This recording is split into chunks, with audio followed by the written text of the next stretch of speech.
Panaderos mueren acribillados a balazos en zona 5 capitalina. Vecinos de zona 15 se olvidan del Zika y se horrorizan por el norovirus. Sangriento asesinato en zona 11 capitalina frente a decenas de testigos. Líderes campesinos ligados a proceso penal por robo de energía eléctrica. Recomiendan acciones inmediatas para evitar tragedia en zona 8 de Misco. Furia judicial contra acusados de defraudar al fisco sucumbe ante empresarios. Presuntos sicarios reducidos al orden al sur del país. República Dominicana en alerta. Explosión de gasolinera deja más de 40 víctimas. En los deportes, los goles de la Champions League en los octavos de final. Somos el servicio informativo que usted necesita. Buenas noches y bienvenidos a T13 Noticias.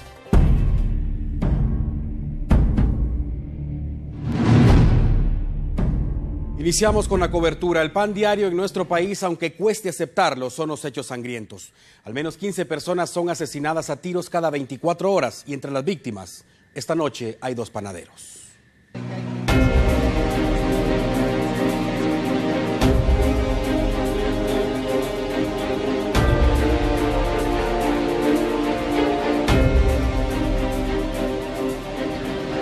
Salieron de su vivienda para repartir pan, como lo hacían todos los días para ganarse la vida.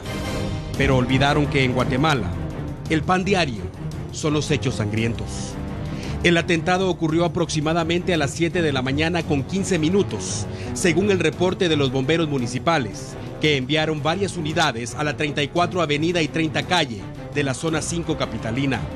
Al llegar, los socorristas hicieron todo lo que les fue posible, pero el daño estaba hecho y es irreparable. Se confirmó la muerte de Douglas Leonel Montenegro, de 33 años, y Jorge Alberto Canizales, de 44.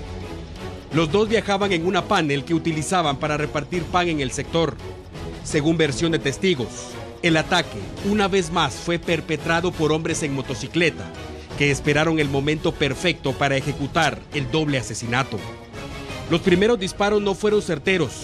Las víctimas estaban cargando el vehículo. Lograron abordarlo y escapar. Pero los sicarios los persiguieron y descargaron sus armas por segunda ocasión. Esta vez, el crimen fue consumado. La panel terminó impactando contra una pared y quedaron inertes los cuerpos de 2 hombres que desde hace más de 10 años se ganaban la vida de la misma manera, según la versión de sus familiares. Para muchos es evidente que una vez más se trata de un caso de negativa al pago de extorsión. Ese delito que se ha convertido en el cáncer de la sociedad guatemalteca y la está asesinando lentamente sin que las autoridades encuentren el antídoto.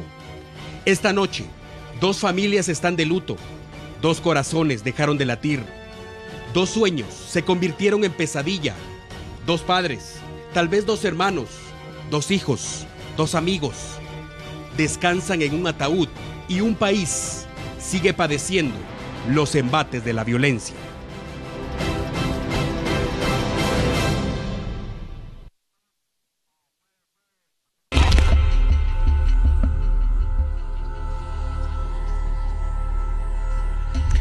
Continuamos con más información. Con descaro y sin temor a ser identificado, un hombre asesinó a una persona en un centro de comercio de la zona 11 capitalina.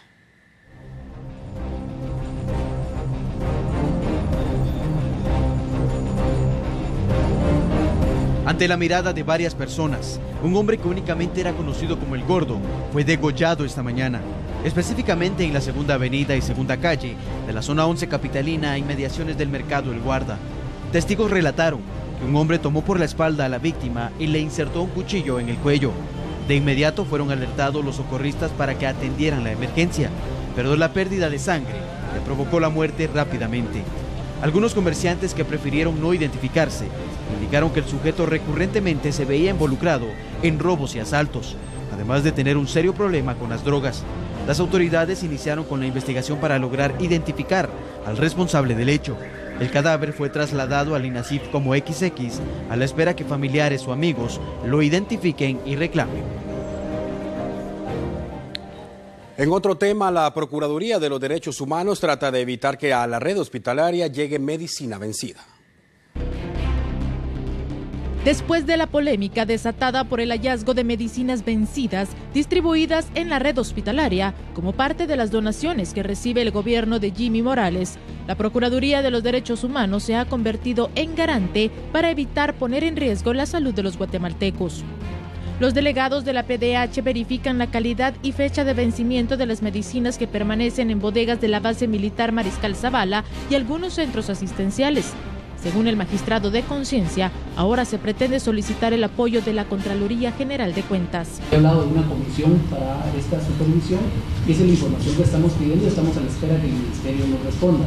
Ya tuvimos la plática con el señor Contralor General de Cuentas para que una vez tengamos claro quiénes y a qué entidades representan quienes hacen este control, que pueda intervenir la Contraloría General de Cuentas. Aunque las autoridades negaron la existencia de medicamentos vencidos, hace apenas unos días, la PDH denunció la existencia de medicinas e insumos vencidos desde el 2014 dentro de las cajas entregadas al hospital de Huehuetenango. Destacaron 500 ampollas de agua estéril con fecha de vencimiento de octubre del 2014 y solución glucosa y cloruro sódico caducados desde noviembre del 2014. El gobierno ha recibido donaciones de equipos, materiales y medicinas que gestionó a través de la Fundación Privada Esperanza de Vida y de la industria farmacéutica de Guatemala, procedentes de Canadá, Estados Unidos, México y Taiwán.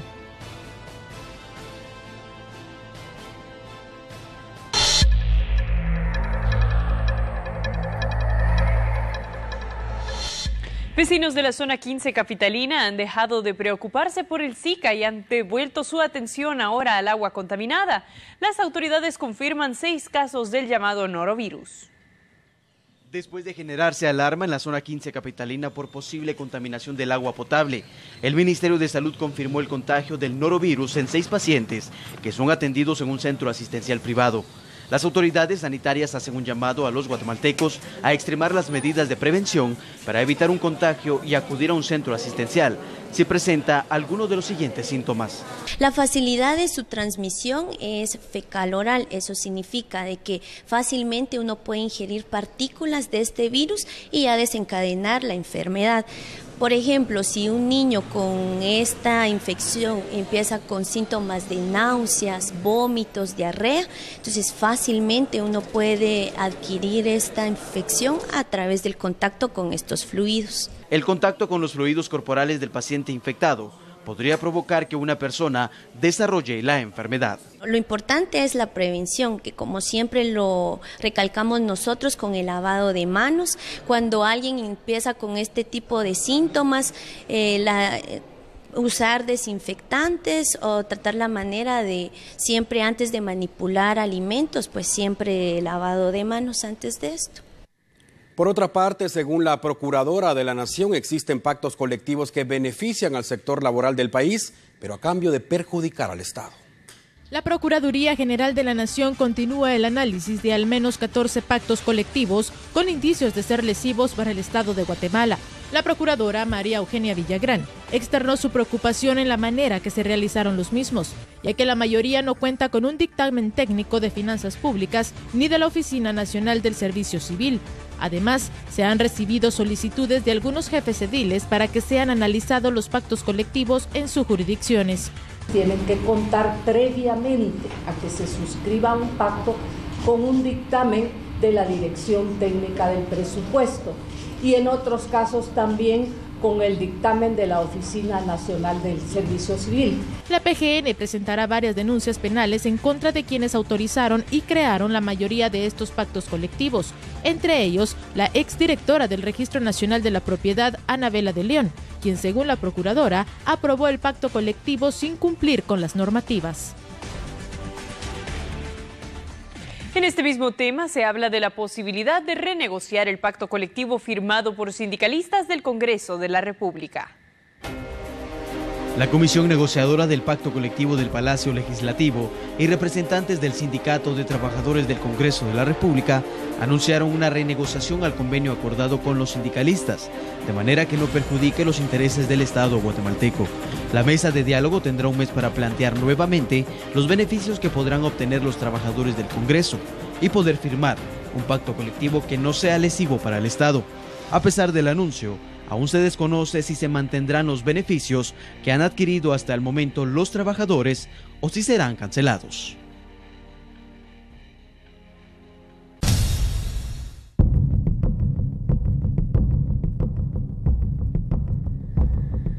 Estamos de vuelta con más información. El Ministerio Público investiga el asesinato de un hombre que se ganaba la vida prestando dinero y duplicándolo a través de intereses. El crimen ocurrió en la Cuarta Calle y Segunda Avenida de la zona central de Escuintla. Versiones de vecinos señalan que Francisco Sánchez, de 40 años, llegó en un vehículo y al descender, un hombre se acercó a él y le disparó en repetidas ocasiones hasta verlo inerte en el suelo. Una vez cometido el crimen, huyó del lugar y se dice que disparó al aire para evitar que alguien lo siguiera. Más tarde, llegaron cuerpos de socorro, Policía Nacional Civil y Ministerio Público. La Fiscalía inició la investigación para intentar esclarecer el móvil del asesinato, identificar al responsable y presentarlo ante la justicia. La policía realizó operativos en la zona, pero los resultados fueron negativos. Una de las primeras hipótesis señala que el atentado pudo haber sido ordenado por personas con deudas, ya que el hoy fallecido era un reconocido prestamista y con anterioridad tuvo problemas con personas que se negaban a pagar. Sin embargo, esa información es extraoficial y la responsabilidad de esclarecer el hecho es del Ministerio Público, aunque la investigación apenas dio inicio. Es alarmante la cantidad de delitos sexuales cometidos contra menores de edad en nuestro país que cada día son engavetados. Guatemala es uno de los países donde menos atención reciben los menores de edad, siempre víctimas de abusos, siempre en espera de ser rescatados. Muestra de ello es que más del 90% de los delitos sexuales en contra de niños y adolescentes quedan en la impunidad. Cada año, las cifras aumentan. Tristemente, la mayoría de casos se reportan en Escuintla, Alta Verapaz y Guatemala. A esto se suma que los menores que son rescatados no siempre reciben la atención adecuada en los hogares del gobierno, donde muchas veces sufren carencias, falta de afecto y de un ambiente emocional adecuado. El año pasado, la falta de presupuesto provocó que uno de los hogares de atención a la víctima cerrara, dejando a muchos niños y adolescentes desprotegidos. Hay escasez de personal. Por ejemplo, en los hogares son vitales los psicólogos, los psiquiatras, médicos, terapistas, y pues con la crisis que se nos vino el año pasado hay mucha carencia de recurso humano, no se diga el recurso económico, pero estamos buscando ayudas. Hay muchas personas, muchas empresas que nos han colaborado. Los niños no se quedaron sin alimentos cuando de verdad ya no había ni un centavo para invertir, pero muchas personas de buen corazón, incluyendo familias, colaboraron y es así como se salió adelante. Ahorita es una labor de rescate en beneficio de la niñez. Varias organizaciones a favor de la niñez piden que se apruebe la Ley de la Juventud, donde se contempla el tema de educación sexual y educación integral, con la que se pretende reducir el número de niños y adolescentes víctimas de abuso sexual, físico y psicológico. Y aunque desde el año pasado se creía que el sistema judicial actuaba con firmeza en casos de defraudación fiscal, parece que la diferencia la hace sobre quién pesan las imputaciones.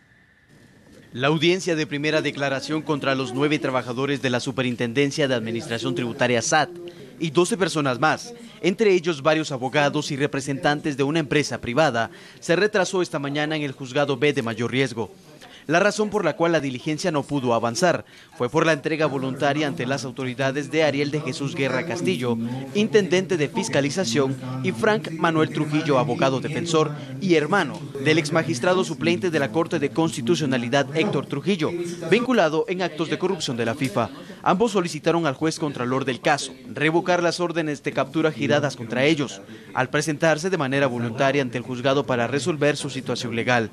La medida fue resuelta de manera positiva después que la defensa de los acusados fundamentara la petición y pese a la oposición del Ministerio Público. La Fiscalía señala a todos los acusados en haber colaborado en la desestimación de una denuncia de defraudación aduanera contra una empresa privada, la cual se presume evadió al fisco por más de 250 millones de quetzales.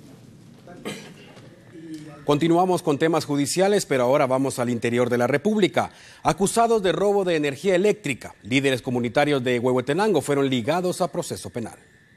Este día inició el juicio en contra de 3 personas acusadas de promover el robo de energía eléctrica en el departamento de Huehuetenango. Los acusados, Mauro Baigonón, Blanca Julia Actún Mejía y Mariano García Carrillo, son conocidos dirigentes del Comité de Desarrollo Campesino CODECA. Los cargos presentados por el Ministerio Público contra los sindicados son caso especial de estafa y actividad contra la seguridad interior de la nación. De acuerdo a la consignación de la Policía Nacional Civil, el 26 de junio de 2014, los sindicados fueron detenidos por el COCODE de la aldea La Capellanía del municipio de Chiantla, cuando les incitaban a conectarse ilegalmente a la red de distribución de energía eléctrica a cambio de un pago mensual de 25 quetzales. Los pobladores rechazaron la propuesta al considerarla ilegal, por lo cual decidieron entregarlos a las autoridades. El juez de primera instancia penal ligó formalmente a proceso penal a los detenidos y ordenó la apertura de juicio al considerar la existencia de elementos suficientes de delito. En el Guate se constituyó en querellante adhesivo con la finalidad de colaborar con la investigación del Ministerio Público. En Huehuetenango reporta Daniel Méndez, T13 Noticias, el servicio informativo que usted necesita. Un operativo policial en la zona 12 de Villanueva permitió el arresto de presuntos sicarios. La PNC capturó a una mujer y un adolescente de 14 años, supuestos sicarios de la Mara 18, poco después del asesinato de una presunta pandillera de 25 años en la colonia Villalobos 2. La mujer fue identificada como Marlene Vanessa Koch Álvarez, de 27 años, y según las investigaciones, ambos fueron captados cometiendo el crimen por las cámaras de vigilancia que funcionan en el ingreso de la colonia Lomas de Villalobos 2 del municipio de Villanueva. Los presuntos homicidas fueron arrestados en la calzada Aguilar Batres, zona 12, y se les decomisó un arma de fuego. Siempre al sur de la capital, agentes de la Comisaría 15 de la Policía Nacional Civil informaron sobre el arresto de personas que portaban un arma de fuego de manera ilegal y una más de plástico. Agentes de la Policía Nacional Civil capturaron esta tarde a Diego Armando Vargas Top, de 18 años, y un adolescente de 15 de apellidos Ramírez Melgar, a inmediaciones del kilómetro 28 ruta al Pacífico. Los uniformados les incautaron un arma de fuego con cartuchos útiles y una pistola de juguete con la cual presuntamente intimidaban a sus víctimas para poder despojarlas de sus pertenencias. Además, se logró el decomiso de varias billeteras, dinero en efectivo, teléfonos celulares y tarjetas de identificación que habrían robado a sus víctimas previo a ser capturados. Los vecinos del sector que se percataron de la detención identificaron a los sujetos como los responsables de varios asaltos. El adolescente fue remitido a un juzgado de menores en conflicto con la ley penal y el adulto presentado ante los tribunales de justicia. Estamos de vuelta con más información. Después de descubrir cavernas en un sector de Misco, expertos en el tema señalan que es inminente una tragedia. Lo importante ahora es buscar soluciones inmediatas. El hallazgo de cavernas debajo de la carretera que conduce hacia el Boulevard Villa Deportiva, zona 8 de Misco, está generando preocupación y alarma. Las autoridades municipales analizan la solidez de la superficie, tomando en consideración que la situación podría empeorar en la época lluviosa. Si estuviéramos en una etapa de invierno, digamos eso, los suelos acumulan humedad, en algún momento puede provocar ese tipo de derrumbes. Expertos en el tema refieren que aunque la percepción que se tenga de la superficie sea un suelo sólido, en cualquier momento podría ocurrir un derrumbe. Es un peligro mayor, porque como usted ve que el suelo es cubierto por cemento o bien por asfalto, y entonces eso hace que sea imperceptible, ¿no? Usted puede estar sobre terreno aparentemente firme, pero en la parte del suelo pueden existir este tipo de túneles, ¿no? O agrietamientos. Vamos una vez más al interior del país. En Quiché se reporta el arresto de 2 personas acusadas de asesinato. Los detalles de esta cobertura a cargo de nuestro corresponsal Oscar Toledo. Agentes de Policía Nacional Civil lograron la captura de 2 hermanos acusados de homicidio en Chichicastenango. En el cantón Xecojá de esta jurisdicción municipal, elementos del DEIC apoyados con elementos de esta sede procedieron a la captura de los hermanos Mario y Juan, de apellido Lindo Cortés, de 21 y 24 años de edad. Esta aprehensión se hizo en base a la orden de captura identificada con la causa número 1403-2015-00218, emanada con fecha 26 de agosto de 2015 por el juez de primera instancia Santa Cruz de Chiché, sindicados del delito de homicidio. Con imágenes de Kenneth Erings, reportó desde Quiché, Oscar Toledo. Para T13 Noticias, el servicio informativo que usted necesita. Y en la colonia Palmita de la zona 5 capitalina, la policía arrestó a Luis Alberto Tobar Aguilar, de 22 años, acusado de femicidio en grado de tentativa.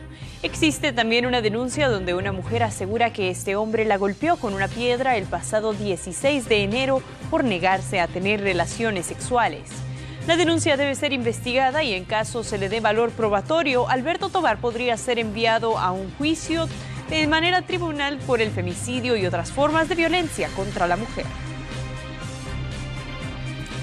Después de revisar los expedientes de 17 profesionales interesados en convertirse en magistrados de la Corte de Constitucionalidad, el Pleno de la Corte Suprema de Justicia informó que ninguno de ellos tiene tachas en su contra. Con ello hay luz verde para continuar con la depuración. El 24 de febrero los aspirantes serán sometidos a una prueba psicométrica y el día 29 a una entrevista pública. La Corte Suprema de Justicia pretende que el 7 de marzo se conozcan los nombres de los profesionales que los representarán ante el máximo órgano constitucional de Guatemala como magistrado titular y magistrado suplente.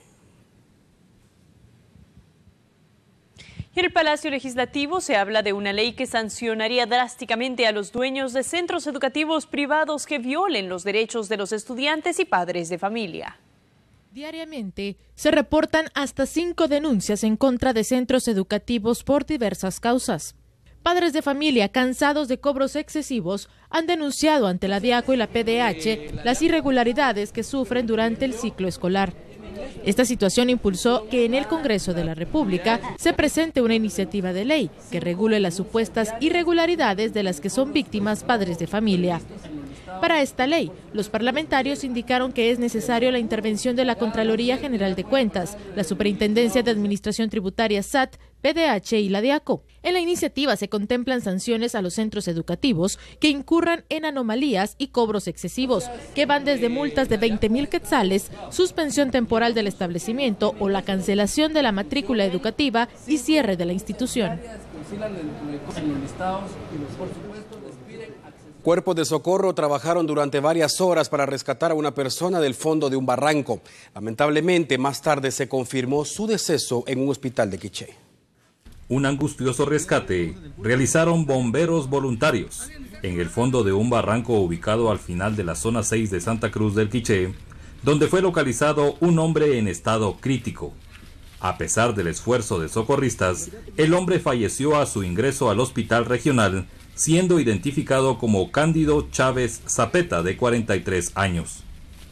Al momento se desconocen las circunstancias en que este hombre cayó en el abismo, por lo que las autoridades anunciaron una investigación sobre el caso.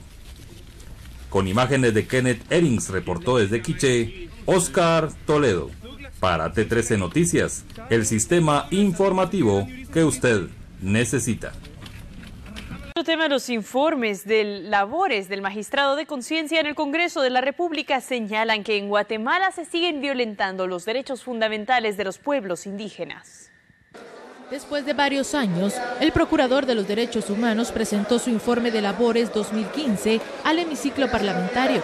Resaltó que continúan las violaciones a los derechos de los pueblos indígenas y se mostró preocupado por la violencia y la fiscalización realizada por la crisis hospitalaria que se vive en la actualidad en todo el país.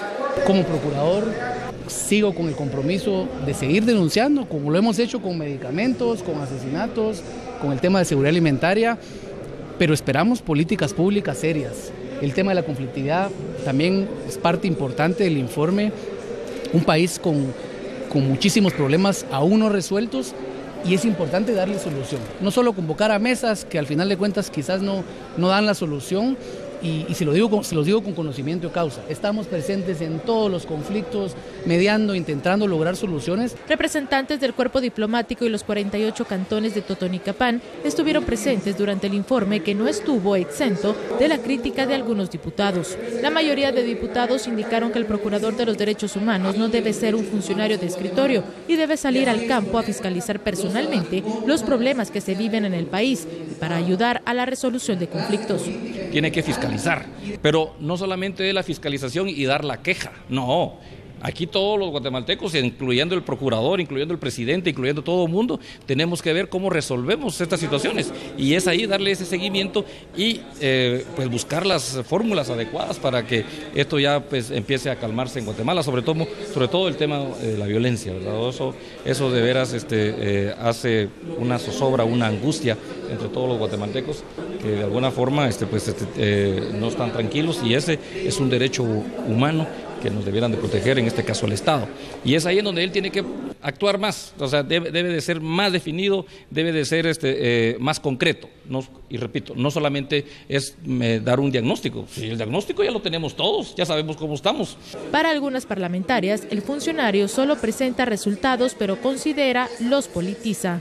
Y de forma pues sincera y aunque sea dura, al Procurador de los Derechos Humanos que hoy por hoy haga su trabajo, que deje de estar politizando su puesto como Procurador de los Derechos Humanos y que se enfoque en la salud, que se enfoque en la educación, que se enfoque en que se vean resultados. No queremos palabras bonitas y ya no queremos mentiras. Estamos hartos y estamos cansados. Y hoy de frente los diputados que realmente amamos a nuestro país, estamos acá para poner la cara y para hacer las preguntas cuantas veces consideramos necesarios, pero queremos respuestas. Con esa capacidad, verdaderamente atender las expectativas esperadas de todas aquellas personas que viven pues en desventaja en comparación del resto de los guatemaltecos. Me refiero específicamente a aquellos guatemaltecos que viven bajo aquellos flagelos sociales como la desnutrición, la mortandad infantil, el analfabetismo y la falta de salud. Yo le digo a todos, no es posible, es irónico y resulta inaudito que a estas alturas de la edad moderna y de la civilización del hombre haya una brecha tan grande y tan significativa entre las personas que ya no saben ni qué tienen y aquellas personas que verdaderamente no reúnen los elementos justos y dignos de sobrevivir como personas.